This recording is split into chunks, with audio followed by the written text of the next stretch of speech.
ఎక్స్లో స్పందించారు. ఇక ఆయన త్వరగా కోలుకోవాలంటూ కూడా ఆకాంక్షించారు. సోనంజీ వైద్యుల సలహాలు పాటిస్తూ త్వరగా పాత ఆరోగ్యాన్ని మరియు బరువును కూడా తిరిగి పొందాలంటూ కూడా కోరుకుంటున్నట్టుగా తెలియజేశారు. ఇక ఆయన సంపూర్ణ ఆరోగ్యంతో ఉండాలంటూ కూడా దేవుణ్ణి ప్రార్థిస్తున్నట్టుగా ప్రధాని ఈ సందర్భంగా ట్వీట్ చేశారు. రైట్, ఇదే అంశానికి సంబంధించి మరిన్ని డీటెయిల్స్ అందించడానికి ఫోన్ ద్వారా మా కరెస్పాండెంట్ గణేష్ సిద్ధంగా ఉన్నారు. గణేష్,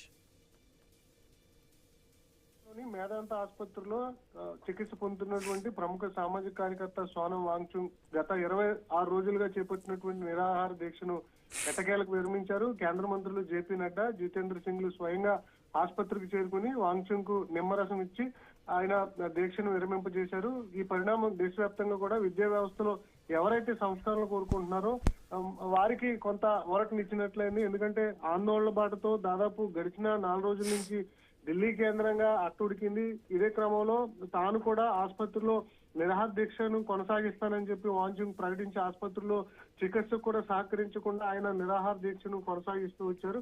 ఇదే క్రమంలో ప్రభుత్వం దిగివచ్చింది. నిరాహార దీక్ష విరమణ వెనుక ప్రభుత్వం ఇచ్చినటువంటి స్పష్టమైన హామీలు తీసుకున్నటువంటి వాంగ్చుక్ తన దీక్షను విరమించారు.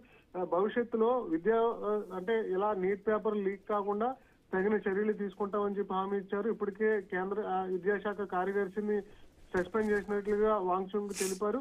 అదేవిధంగా ఏవైతే విద్యార్థులు న్యాయపరమైన డిమాండ్లు ఉన్నాయో వాటన్నిటినీ కూడా నెరవేర్చేందుకు సానుకూలంగా కేంద్ర ప్రభుత్వం స్పందించింది.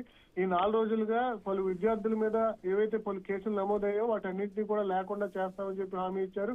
అదేవిధంగా నీట్ పేపర్ లీక్ అయిన తర్వాత 20 మందికి పైగా విద్యార్థులు ఆత్మహత్యలు చేసుకున్నారు. వారి కుటుంబాలను ఆర్థికంగా ఆదుకునేటువంటి భరోసా కూడా ఇచ్చారు. ఇదే క్రమంలో వాంగ్చుక్ అయితే తన నిరాహార దీక్షను విరమించినటువంటి సందర్భం. Sai, right, thank you Ganesh. Right, మరిన్ని అప్డేట్స్ చూసే ముందు